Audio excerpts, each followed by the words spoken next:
गणित परिचय कक्षा 5 प्रश्नावली 9 का क्वेश्चन नंबर 1। देखिए क्वेश्चन नंबर 1 क्या है, हल करने बोल रहा है। देखिए क्या, 4 के सबसे छोटे दो अपवर्तियों को लिखे। ठीक है, तो यहाँ पर बोल रहा है 4 के सबसे छोटे दो अपवर्तीय, मतलब अपवर्तीय मतलब 4 से कौन कौन भाग लग रहा है, उसमें सबसे छोटा दो अपवर्त को लिखने बोल रहा है। ठीक है, तो चलिए इसको सॉल्व करते हैं। ठीक है, देखिए बोल रहा है 4 के सबसे छोटे दो अपवर्तियों को लिखें क्वेश्चन नंबर 1 में।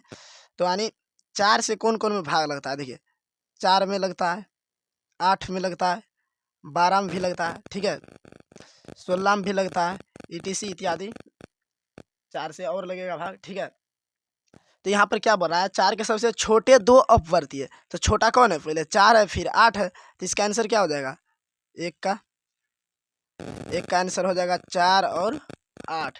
ठीक है, तो 4 के सबसे छोटे दो अपवर्तीय क्या हो जाएगा, 4 और 8।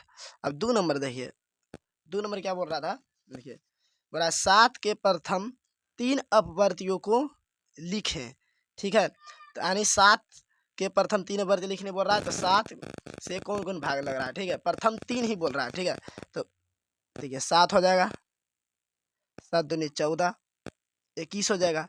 देखिए 7 से 7 में भाग देंगे तो लग जाएगा, 7 से 14 में भी भाग देंगे तो लग जाएगा, और 21 में भाग देंगे तो लग जाएगा। ठीक है, तो प्रथम 3 अपवर्तीय बोला, तो प्रथम मतलब शुरू से लिखना। ठीक है, तो शुरू से लिख दिया। देखिए 7, 14, 21। ठीक है, अब देखिए 14 के बीच में कोई भी 7 से नहीं लगेगा भाग, इसके बीच में। ठीक है, 7 और 14 के बीच में, 14 और 21 के बीच में कोई भी 7 से भाग नहीं लेगा। ठीक है, तो डायरेक्ट 7 होगा, 14 होगा और 21 होगा। ठीक है, तो 7 के प्रथम 3 अपवर्तीय क्या हो गया, 7, 14, 21। अब 3 नंबर देखिए, 3 नंबर क्या है, बोला 6 के अपवर्तकों को लिखें। अभी यहाँ पर क्या पढ़े कि अपवर्तीय पढ़े और यहाँ पर अपवर्तक है। ठीक है, तो 6 के अपवर्तकों को लिखने बोल रहा है।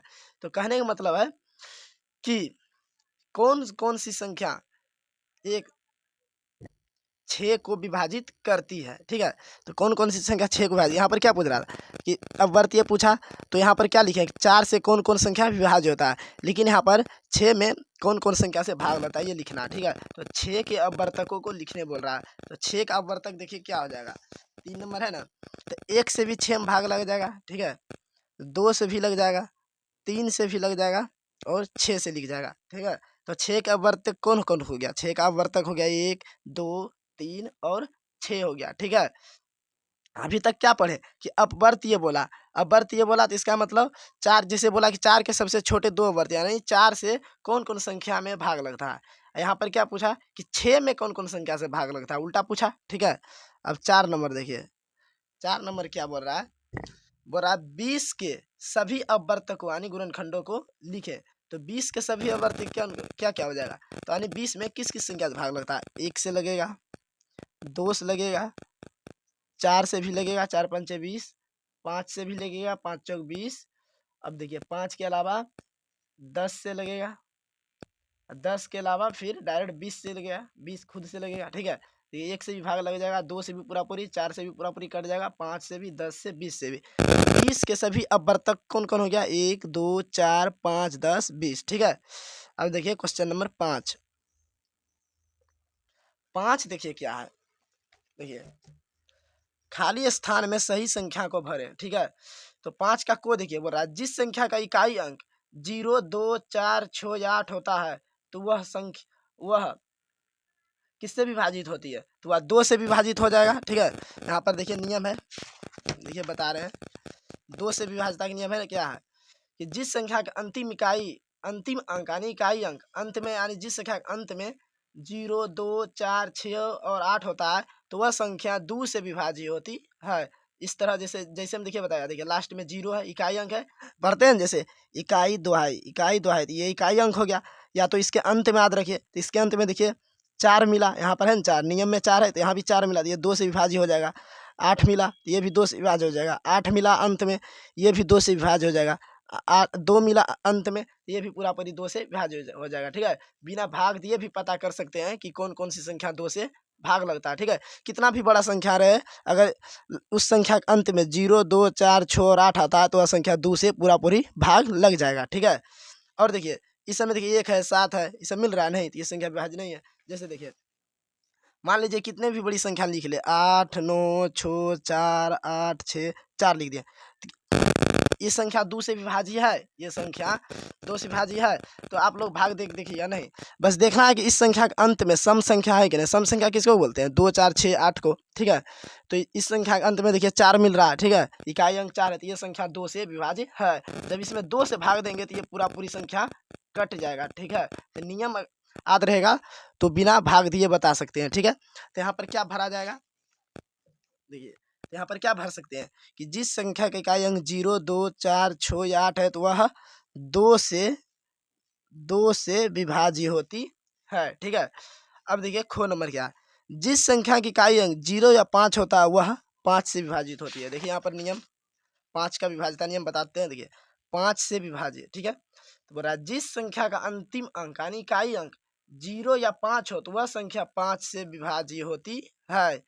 जैसे हम देखिए इस संख्या के अंत में 0 है तो 5 से भाग लग जाएगा, 5 दूनी 10, देखिए पूरी कट गया। इस संख्या के अंत में 5 है तो ये भी पूरी कट जाएगा। इस संख्या के अंत में 0 है तो पूरी कट जाएगा। इस संख्या के अंत में पूरी कट जाएगा, ठीक है। कितना भी बड़ा संख्या ले ले, जैसे देखिए 8 4 6 8 9 5 है, तो कैसे पता करेंगे ये संख्या 5 से कटेगा कि नहीं? पूरी 5 से विभाज्य है या नहीं। तो यहाँ पर देखिए इस संख्या के अंत में क्या है? 5 है, तो ये संख्या पूरी 5 से विभाजित होगा, ठीक है, पूरी कट जाएगा।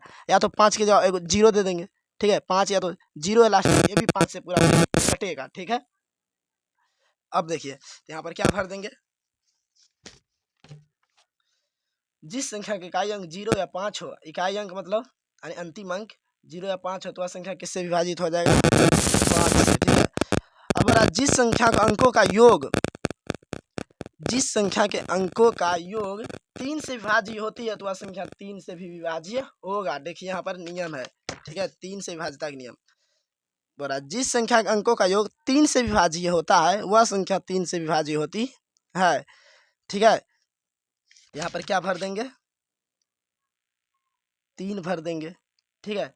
एग्जाम्पल के लिए देखिए समझाते हैं, उदाहरण के लिए 3 के विभाज्यता के नियम समझाते हैं, ठीक है। मान लीजिए कोई भी संख्या दे दी है, ठीक है। अब इसको पूछेंगे कि यह संख्या 3 से विभाज्य है या नहीं, तो कैसे पता करेंगे? सबको जोड़ देंगे, ठीक है, सबको जोड़ के 3 से भाग देंगे, अगर पूरी कट गया तो वह संख्या 3 से विभाज्य होगा। देखिए 8 4 जोड़ने कितना हो जाएगा? 8 + 4 + 6 + 4 + 9 + 3, सबको जोड़ देंगे।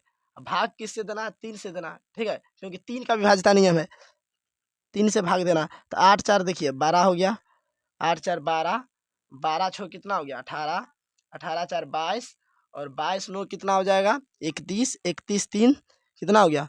31 3 हो गया 33, तो 33/3 हो जाएगा। तो 3 से भाग देंगे, देखिए कट जाएगा 11 बार में, ठीक है। देखिए 3 से भाग दीजिए 33 में, 3 एक कम 3 खत्म, फिर 3 उतरेगा, 3 एक कम 3 खत्म, 11 33 कट गया 11 बार में। तो यह संख्या ये अगर 3 से पूरी कट गया तो यह भी संख्या 3 से विभाज्य होगा, ठीक है।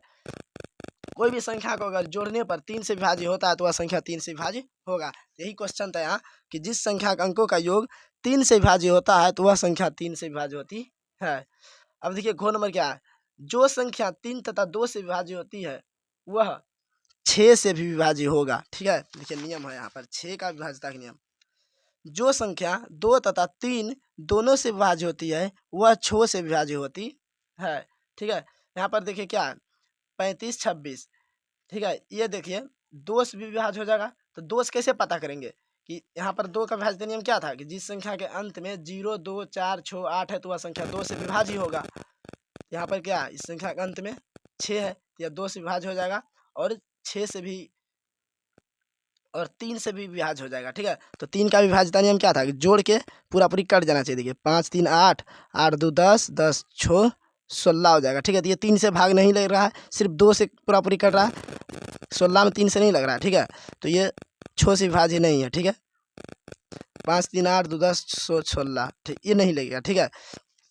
यहाँ पर कहने का मतलब है क्वेश्चन जो था कि जो संख्या 3 तथा 2 से विभाज्य होती है वह संख्या 6 से विभाज्य होगी, ठीक है। 6 से विभाज्य होने के लिए 2 से भी पूरी कटना चाहिए और 3 से भी, ठीक है। क्वेश्चन नंबर अंक देखिए, जो संख्या 4 तथा डैश से विभाज्य होती है वह 12 से विभाज्य होगा। नियम देखिए क्या है, 12 का विभाज्यता नियम, 12 क्या, जो संख्या 3 तथा 4 से विभाज्य होती है वह 12 से भी विभाज्य होगा। ठीक है, 3 और 4 से, देखिए 12 को तोड़ेंगे, 4 तिया 12, यानी 4 से भी लगना चाहिए और 3 से भी भाग लगना चाहिए कोई भी संख्या में। जैसे मान लीजिए कोई संख्या लिखेंगे, इतना बड़ा संख्या लिख दिए, इसमें देखिए अगर 4 से भी भाग लग जाएगा और 3 से भी भाग लग जाए तो यह 12 से भी विभाज्य हो जाएगा। ठीक है, यही 12 का विभाज्यता नियम है। यहाँ पर क्या भरेंगे, 4 तथा 3। अब जिन दो संख्याओं को उभयनिष्ठ गुणनखंड केवल एक है उसे सअभाज्य संख्या बोलते हैं। ठीक है, क्या बोलते हैं, सअभाज्य भर देंगे। ठीक है, इसको सअभाज्य संख्या बोलेंगे। यहाँ पर देखिए क्या है, सहअभाज्य संख्या किसे कहते हैं, क्या है, दो संख्या सहअभाज्य संख्या कहलाती है यदि उनमें सिर्फ एक उभयनिष्ठ गुणनखंड एक हो। ठीक है, यहाँ पर एक उभयनिष्ठ गुणनखंड, यहाँ पर देखिए क्या है परिभाषा, देखिए जिन दो संख्याओं का उभयनिष्ठ गुणनखंड केवल एक है उसे सहअभाज्य संख्या कहते हैं। ठीक है।